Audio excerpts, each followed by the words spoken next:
Just a quick vlog here. Having a black Cohiba. These are very good. I'll probably be getting more of these because they're not too strong. They're just right, and they're not a Connecticut. They're not those yucky, nasty, flavorless Connecticut's, right? Um, so I, so so I'll put this in the vlog. So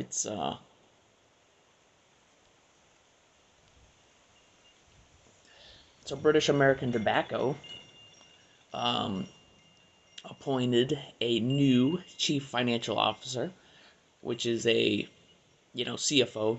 They basically, I don't know all the egghead talk of it, but to summarize it, they basically they operate the cash flow and develop strategies and investment things, of where to invest their money, their capital, right? I like to say capital instead of money because it's a little bit more general on what they do with their money. So that's why I say capital, because it's the stock market and stuff like that. Um,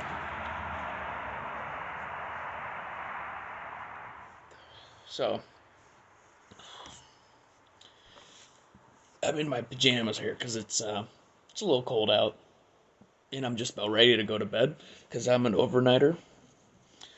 But yeah, so the CFO is Soraya Benchickh. I thought the name was going to be a little bit harder than that, but it's not. So I checked out their credentials. They're just got cold. They're very seasoned veteran with the company. They've been with the company before, and her former company poached her from another company um, back to come and join with them, and she has 20 years with the company prior to that. She operated with their French division. I believe she also operated in, um, I think in Morocco too. They're trying to deregulate some of the tobacco laws with smoking in Morocco as well. Um, and what else? Um, she operated. I think she was part of the president with the French division of British American Tobacco. Also North Africa, and could it be South Africa too? I don't know. Oh, and I think also the Middle East and places like that as well.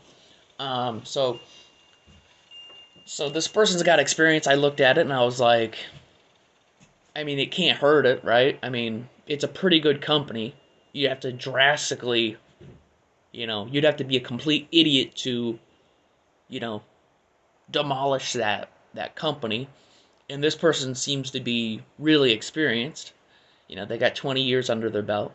They're smart. Um,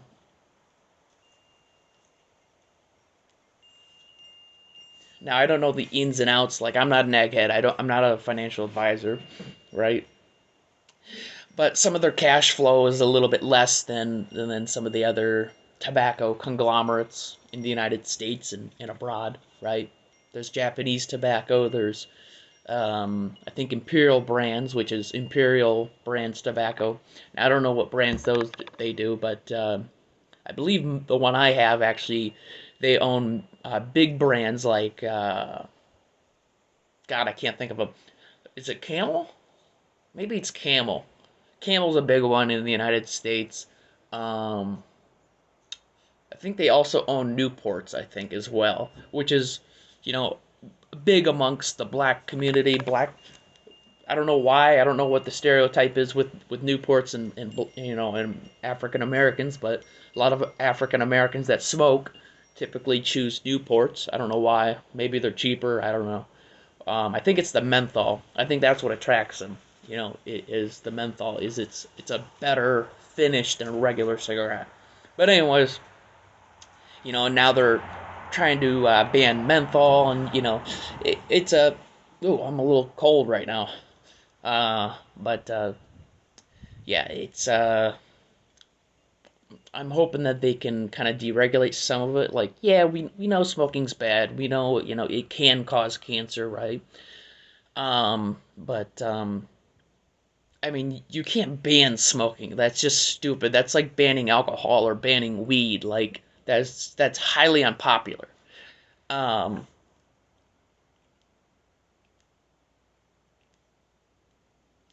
the one thing I wish that they would push for is to deregulate a little bit of big tobacco when it comes to the age, and I don't think that they're gonna be able to do that. I don't think they're gonna have enough power to do that to our politicians. To lower it back down to 18 years of age. I don't think that you should be 21 years of age to smoke a cigarette or a cigar or any tobacco related product out there, even snuff, right? But yet you have to be 18 to go to war, for your country to sacrifice your life and die for your country at 18, to sign up for the draft and selective service. But yet you can't smoke a cigarette at 18, right? Um, I kind of wish that they would push for a little bit more lobbying in that aspect, and if you have to, push for Republican candidates. Like you know, I don't like Republicans, but if it comes to that one issue, then yeah, I mean, that's the one time you want to do some lobbying, and you can help your shareholders, make a little bit of money on the side from it, and you can do it ethically, right?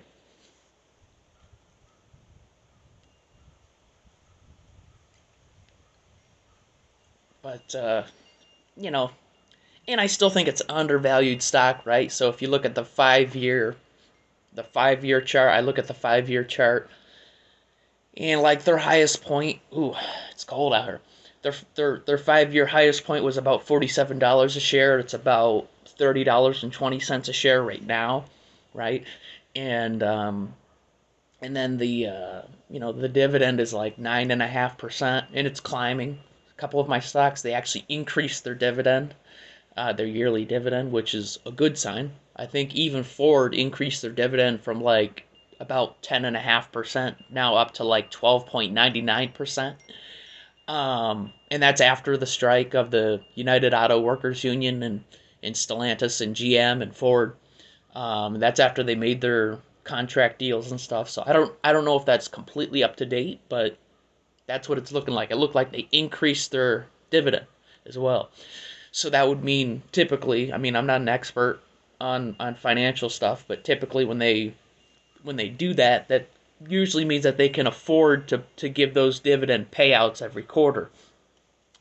But not always, because sometimes you got to look at the payout ratio and all that, and to see whether they're reinvesting the capital that people are investing in the stock market with, and seeing what they're making for like a return and stuff. But yeah, I mean this person, Soraya, I think is her name. Soraya. I forget her name already. But she speaks fluent English, of course, in French. She also is a native speaker of Arabic, which is vastly needed in Northern Africa in the Middle East, where Arabic is spoken.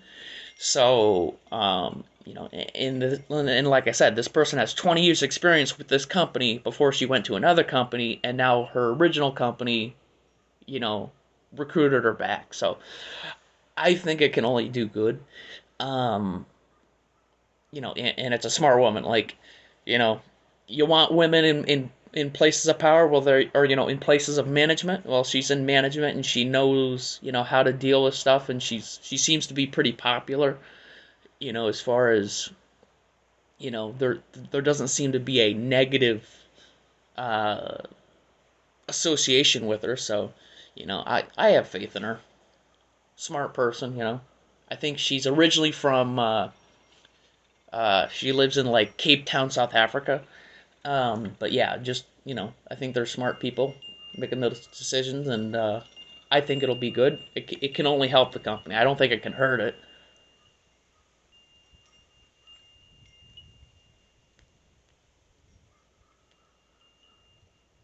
But yeah, I think that'll be nice to have her take over from the interim CFO at the time. So yeah, so I just thought that was cool. And I can only see I mean, of course, the stock will go up and down, but I think overall, I think the stock will go back up. And when it goes low, then that's when you buy it up again, when you have the money, when you have extra capital. Um, so yeah, I think it can only help investors. There's a lot of institutional hedge funds and institutional investors that that invest in British American tobacco, um, because it's a safe dividend. For the most part, it's a safe dividend. They've had 4 years of consecutive dividend growth. Now, when it also comes to a recession, tobacco stocks are actually a lot more recession proof than other stocks, because even during a recession, which is when the economy tanks and isn't doing very good, people are getting laid off and stuff. People are still going to smoke it, and people typically smoke more during a recession, whether it be to cope or whatever. But people are always going to buy cigarettes and tobacco products, right? So there's that, and then they're reinvesting in vaping products and non-combustible tobacco and nicotine products. So you know, I think it'll be a good thing. Um, and vaping's never gonna go away. Like there'll always be something new, whether it be a new type of vaping thing than a regular vape. I don't know. I don't know what smoking will be like in the next 100 years. It might be completely different. They might be smoking something different and adapt. They might make a genetically modified tobacco where there's more or less nicotine in it, but yet it's less harmful than the original tobacco that I'm smoking right now, right? Um,